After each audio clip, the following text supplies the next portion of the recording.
तस्वीरें राष्ट्रपति भवन से, रायसीना हिल्स से, जहां पर वित्त मंत्री निर्मला सीतारमण राष्ट्रपति की मंजूरी लेने के लिए पहुंच चुकी हैं।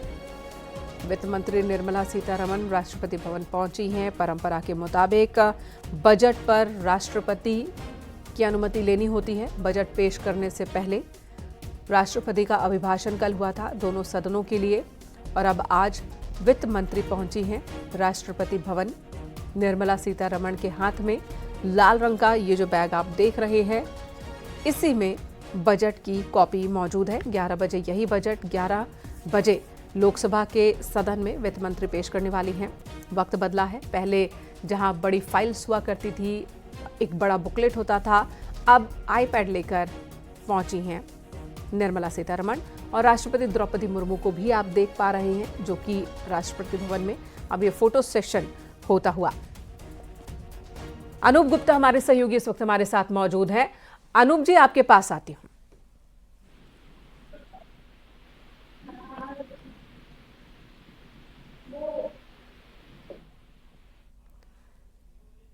अनूप जी, राष्ट्रपति भवन पहुंच चुकी है निर्मला सीतारमण। अब एक मेज पर राष्ट्रपति द्रौपदी मुर्मू, निर्मला सीतारमण, वित्त राज्य मंत्री और वित्त विभाग के तमाम अधिकारी मौजूद हैं।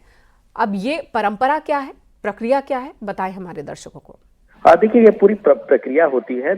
आपने देखा होगा कि सबसे पहले वित्त मंत्री अपने मंत्रालय गए थे और वहां से उन्होंने फाइल ली और उसके बाद सीधे जो है वो राष्ट्रपति भवन पहुंची है।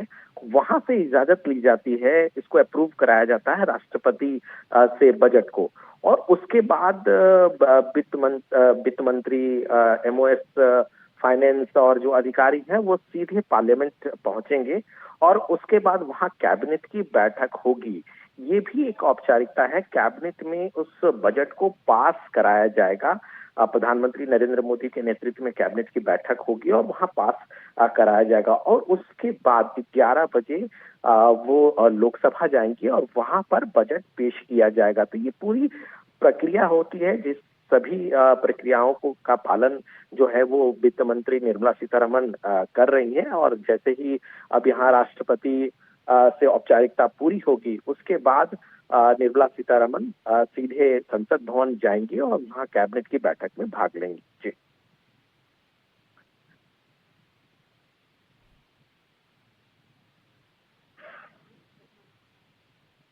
के तमाम अधिकारी राष्ट्रपति भवन पहुंचे और राष्ट्रपति की मंजूरी और इसके बाद संसद का रुख करेंगे वित्त मंत्री, जहां पर लगातार अपना 8वां बजट पेश करने वाले हैं। मोदी सरकार के तीसरे कार्यकाल का ये पहला पूर्ण बजट है। इस बजट से बहुत सारी उम्मीदें हैं। अनूप जी, उम्मीदों की बात करें, बहुत सारी उम्मीदें हैं, क्योंकि कोरोना के बाद से सरकार का पूरा ध्यान था उद्योगों को बढ़ावा देने का, और उद्योगों को बढ़ावा देने के लिए कई कदम बीते कई बजट में उठाए गए, और अब इंतजार है मिडिल क्लास के लोगों को कि उनकी उम्मीद पूरी होगी। बजट के दौरान जो टैक्स स्लैब है उसमें थोड़ी और छूट की उम्मीद मिडिल क्लास की ओर से जताई जा रही है। तो वहीं किसानों को और ज्यादा फायदा मिले, किसान सम्मान निधि क्या बढ़ाई जाएगी, ये एक सवाल है किसानों के बीच में। अभी तक सालाना 6,000 रुपए किसान सम्मान के तौर पर यह राशि दी जाती है किसानों को। डायरेक्ट ट्रांसफर के थ्रू ट्रांसफर किया जाता है किसानों के खाते में। अनूप गुप्ता हमारे सहयोगी हमारे साथ मौजूद है। अनूप जी, जो मिडिल क्लास वर्ग के लोग हैं, मिडिल क्लास के लोग हैं, किसान हैं, उन्हें जो उम्मीदें हैं और मौजूदा परिस्थिति को देखते हुए आपको क्या लग रहा है, उम्मीदें कितनी पूरी हो सकती हैं? देखिए, उम्मीदें बहुत ज्यादा है, क्योंकि जिस तरीके से प्रधानमंत्री नरेंद्र मोदी कल मीडिया से मुखातिब हुए थे और उन्होंने गरीबों की बात की, धनलक्ष्मी की बात की, तो लोगों को ये लग रहा है, लोगों को ये उम्मीद जगी है कि प्रधानमंत्री Narendra Modi lower middle class और मिडिल क्लास के लोगों को, जो नौकरी पेशा हैं, उनको राहत दे सकते हैं बजट में। दूसरी तरफ उम्मीद इसलिए भी बढ़ गई है क्योंकि 5 तारीख को दिल्ली विधानसभा चुनाव है। ऐसे में लोगों को लग रहा है कि शायद चुनाव की वजह से कुछ राहत मिले, लेकिन जितना पिछले 10 सालों में हमने देखा है इस सरकार के कामकाज करने के तरीके को, लगातार प्रधानमंत्री नरेंद्र मोदी और सरकार लॉन्ग टर्म पॉलिसी को कैसे मजबूत किया जाए, कैसे बनाया जाए, उस पर फोकस करती है, बजाय इसके शॉर्ट टर्म में कितना बेनिफिट देना है। हमने पिछले साल भी जब लोकसभा चुनाव हो रहे थे तब लोगों को ये उम्मीद थी कि शायद बहुत सारे लोक लुभावने फैसले केंद्र सरकार लेगी, लेकिन ऐसा नहीं हुआ और उस समय भी कड़े फैसले लिए गए। लोगों को लग रहा था, उस समय कई विशेषज्ञों का कहना था कि इससे सरकार को नुकसान हो सकता है, लेकिन इसके बावजूद उसको नजरअंदाज किया गया। बिल्कुल अनूप जी, पिछले कई बजटों में हमने देखा कि राजनीतिक बजट ना होकर के लॉन्ग टर्म, जैसा कि आपने भी कहा कि लॉन्ग टर्म पर नजर सरकार की रही है, इस तरह के बजट में प्रावधान रहे हैं। अब जब परिस्थितियां अनुकूल दिख रही हैं, चाहे महंगाई दर पर काबू हो या फिर जीडीपी का स्टेबल रहना हो, वो भी तब जबकि पूरे विश्व में जीडीपी तमाम देशों की लड़खड़ाती दिखी, तो ऐसे में क्या इस बार उम्मीद की जा सकती है? लोगों का ये कहना है कि ठीक है, आपने उद्योग धंधों को बढ़ावा देने के लिए, छोटे स्केल के उद्योगों को बढ़ावा देने के लिए, मध्यम उद्योगों को बढ़ावा देने के लिए कई कदम उठाए हैं। हालांकि जीएसटी को लेकर भी एक उम्मीद है। जो छोटे और मझोले उद्योग हैं उनका कहना है कि बड़े उद्योगों के बराबर ही जीएसटी हमसे न वसूला जाए, हमें थोड़ी राहत मिले। देखिए, सरकार का फोकस है कि इकोनॉमी को कैसे बिल्ड किया जाए, इकोनॉमी को कैसे बढ़ाया जाए, किस तरीके से उसके नींव को मजबूत किया जाए। दूसरी तरफ आपने देखा होगा कि लगातार विपक्ष की तरफ से ये कहा जाता है कि सरकार में रोजगार को लेकर जो है वो ज्यादा फोकस नहीं किया जाता है। केंद्र सरकार ये कहती है कि रोजगार कैसे उत्पन्न करने वाला आदमी बनाया जाए, उस पर इस सरकार का फोकस बहुत ज्यादा है, बजाय इससे कि सरकारी नौकरियों पर। यही वजह है कि सरकार मैन्युफैक्चरिंग इंडस्ट्री को कैसे बढ़ाएगी, युवाओं को रोजगार कैसे ज्यादा से ज्यादा मिलेगा, किस तरीके से आगे बढ़ा जाए जिससे लोग रोजगार देने वाले बने, इस पर सरकार का फोकस ज्यादा होता है। और इस बार भी आप देखेंगे कि इंडस्ट्री को बढ़ावा देने के लिए कई तरह की फैसिलिटीज, कई तरह के इंसेंटिव्स, कई तरह के चीजों का जो है वो जिक्र इस बजट में आपको देखने को मिलेगा। जी बिल्कुल। अब बजट 11 बजे पेश किया जाना है और वित्त मंत्री बजट पढ़ना शुरू करेंगी 11 बजे, और जो उम्मीदें हैं अलग अलग वर्गों की, वो उम्मीदें कितनी पूरी होती हैं, न्यूज़ 18 की भी उस पर नजर रहेगी। धन्यवाद आपका अनूप जी, इस वक्त पूरी जानकारी देने के लिए। कल प्रधानमंत्री ने सेशन के शुरू होने से पहले जब मीडिया का रुख किया था और जो तमाम बातें कही थी, उन्होंने लक्ष्मी श्लोक के साथ अपनी बात की शुरुआत की थी और तब एक संकेत देने की कोशिश की थी कि जो गरीब लोग हैं, युवा हैं, महिलाएं हैं, उन पर विशेष कृपा लक्ष्मी जी की हो सकती है। तो इसलिए ये उम्मीदें और ज़्यादा बढ़ सकती हैं कि क्या मिडिल क्लास के लिए, क्या गरीबों के लिए, क्या किसानों के लिए और महिलाओं के लिए कुछ अलग देखने को मिल सकता है, कुछ और ज़्यादा देखने को मिल सकता है। बजट पर हम आगे भी चर्चा करते रहेंगे। फिलहाल अगली खबर का रुख कर लेते हैं। बात मिल्कीपुर विधानसभा उपचुनाव की करते हैं, जहां पर बीजेपी और समाजवादी पार्टी दोनों के लिए ही ये लड़ाई नाक का सवाल है। यहां जीत की अहमियत इस बात से समझिए कि एक तरफ बीजेपी ने अपने तमाम मंत्रियों को मैदान में उतार दिया है, तो दूसरी तरफ समाजवादी पार्टी के सभी छोटे बड़े नेता मैदान में मौजूद हैं, जोर आजमाइश कर रहे हैं। उधर डिंपल यादव के रोड शो पर नियमों के उल्लंघन को लेकर एफआईआर हुई है।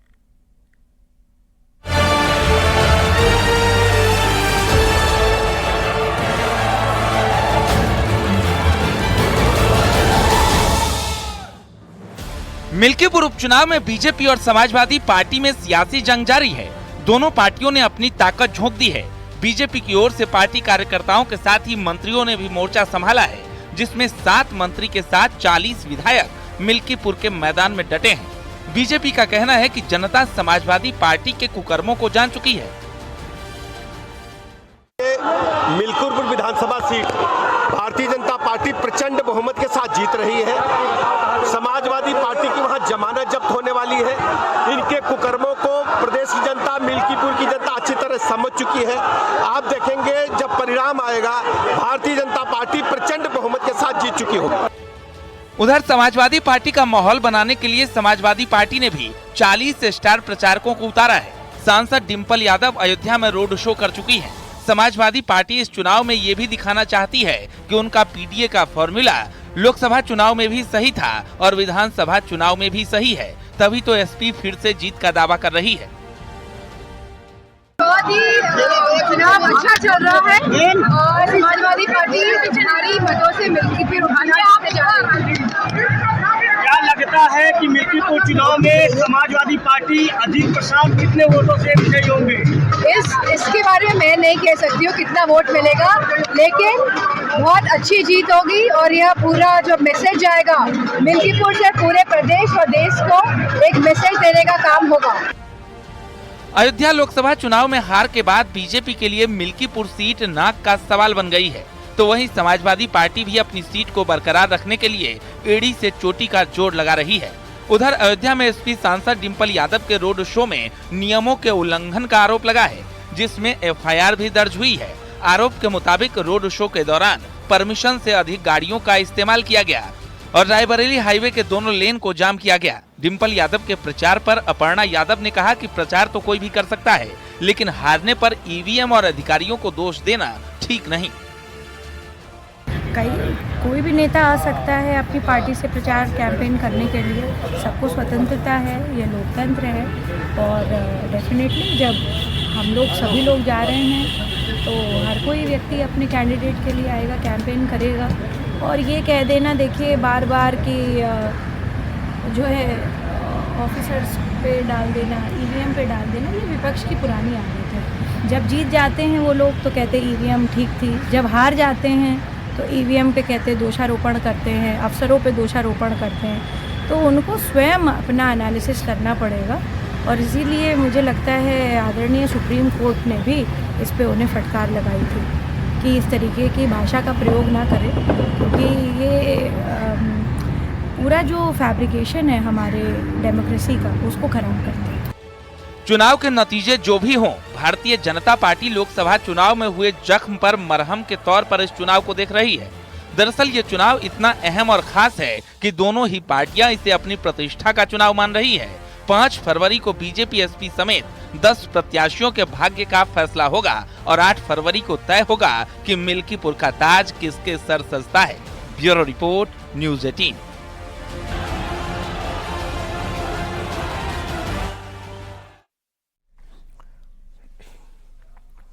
और खबर अमेरिका के पेंसिल्वेनिया से, जहां एक विमान हादसे का शिकार हुआ। प्लेन क्रैश होने के बाद सड़क पर गिरा और वहां आग लग गई। हादसे में 6 लोगों की जान चली गई।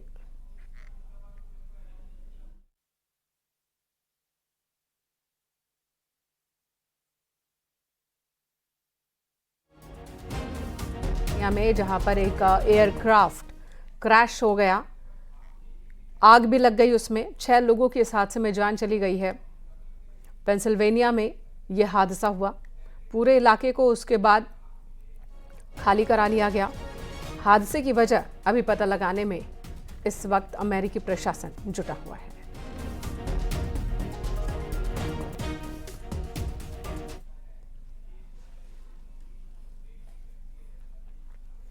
संभल में कुख्यात अपराधी शारिक साटा की जमीन पर पुलिस महकमा पुलिस चौकी बनवा रहा है। हिंदूपुर खेड़ा में संभल दिल्ली रोड पर इस पुलिस चौकी का निर्माण हो रहा है। काम की शुरुआत भी कर दी गई है।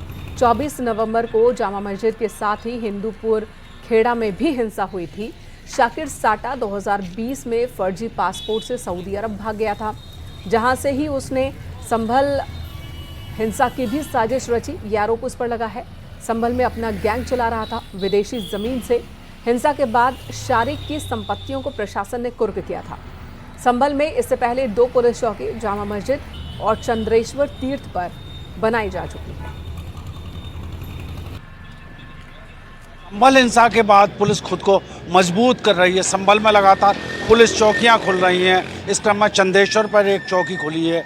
वहीं पर संभल के हिंदूपुर खेड़ा में पुलिस चौकी खुल रही है। ये वही स्थान, हम अपने साथी कैमरामैन से कहेंगे ज़रा सा ये पुलिस चौकी बन रही है, इसकी तस्वीरों को दिखाएं। पीछे इसके ये बोर्ड है जहाँ पर हिंदूपुर खेड़ा साफ साफ देखा जा सकता है। दरअसल में संभल हिंसा के बाद पुलिस ने जब इस केस का खुलासा किया तो इसमें अपराधी शारिक साटा का नाम सामने आया। ये शारिक साटा वही है जो कभी संभल का निवासी होता था। यहाँ पर उस पर 20 मुकदमे हैं। मुख्यतः वाहन चोरी से जुड़ा हुआ था और 2020 में शारिक साटा फर्जी पासपोर्ट पर सऊदी अरब भाग गया। हिंदुस्तान में उसके होने की यहाँ की पुलिस के पास कोई जानकारी नहीं है। उसके बाद में पुलिस ने शारिक साठा गैंग ने जहाँ पर संभल हिंसा की पूरी साजिश रची, अपने गुर्गों से फायरिंग कराई, उनको असले बांटे, तो वहीं पुलिस ने आरोपियों की संपत्ति को कुर्क करना शुरू कर दिया है।